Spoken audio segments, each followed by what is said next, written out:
السلام علیکم ناظرین، آپ دیکھ رہے ہیں دارالعلوم انسٹیٹیوٹ میں ہوں محمد اویس مرسد کریم محمد صاحب موجود ہیں۔ سب سے آج ہم سوال کریں گے، ظالم جابر شوہر سے طلاق لینے کا طریقہ کار قرآن و حدیث ہماری کیا رہنمائی کرتا ہے؟ آج ہم شیخ سے پوچھیں گے۔ السلام علیکم۔ وعلیکم السلام ورحمۃ اللہ وبرکاتہ۔ ویسا اس کے انشاءاللہ تعالیٰ میں 6 طریقے ڈسکس کروں گا کہ اگر شوہر ظالم ہے یا مارتا پیٹتا رہتا ہے یا بالکل آپ کا حق دیتا ہی نہیں ہے، تو پھر آپ نے طلاق لینی ہے تو کیسے لینی ہے؟ مطلب خلا لینا ہے۔ خلا کہتے ہیں علیحدہ ہونے کو، کہ عورت خود کہتی ہے کہ مجھے چھوڑ دے، کچھ دے لے کر وہ اپنی جان چھڑا لیتی ہے۔ تو اب شوہر سے پہلے نمبر پر بات کرنی چاہیے، اسے اچھے طریقے سے بٹھائیں، کسی کھانے پہ لے جائیں یا گھر میں یا کسی طریقے کے ساتھ اس کے ساتھ، تاکہ وہ اس لائن سے تھوڑا سا ہٹ جائے، تھوڑا سا اسے ٹھنڈا کر کے طریقہ کار سے اسے بات کریں۔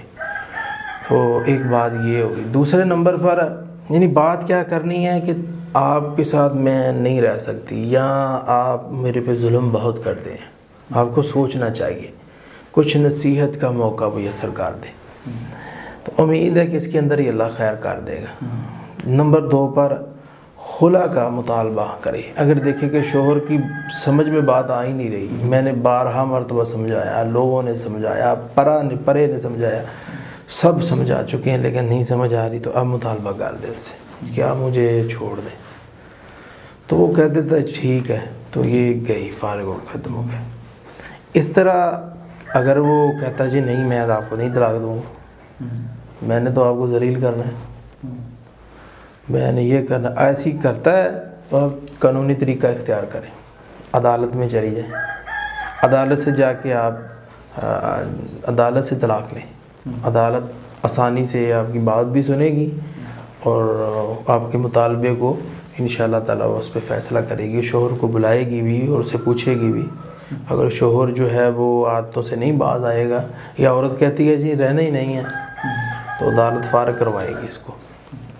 اسی طرح اگر عدالت کے پاس آپ نہیں جا سکتے تو آپ اپنے فتوی والی کمیٹی کے پاس جائیں۔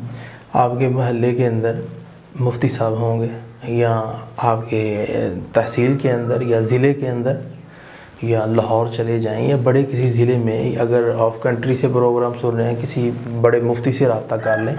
اب تو یوٹیوب گھر گھر میں ہے، سارے نمبر ہر چیز موجود ہے، تو فتویٰ کمیٹی والوں سے رابطہ کریں جو شریف فتویٰ دیتے ہیں، تو وہ آپ کو اچھی رائے دیں گے، یا شوہر سے رابطہ کریں گے، جو بھی کریں گے، یہ بھی ایک آسان طریقہ ہے۔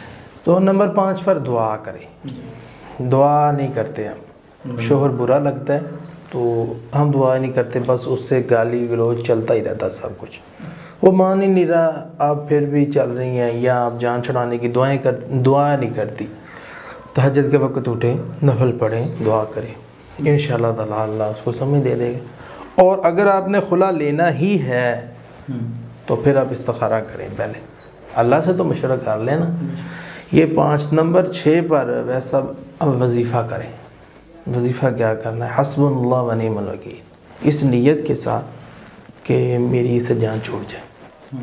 اگر آپ اس سے بہتر نیت کر لیں کہ اللہ اس کو ہدایت دے دے، تو اس نیت سے بھی آپ وظیفہ کر سکتے ہیں کہ اللہ تعالیٰ قادر ہے کہ اس کو ہدایت دے دے گا۔ اور ساتھ میں نصیحت کریں۔ بہت شکریہ جی۔ ناظرین، اگلے پروگرام میں پھر حاضر ہوں گے، ہمیں اجازت دیجیے۔ بہترین صدقہ جاریہ حاصل کرنے کے لیے اس ویڈیو کو لائک کریں، شیئر کریں اور کامنٹ کریں۔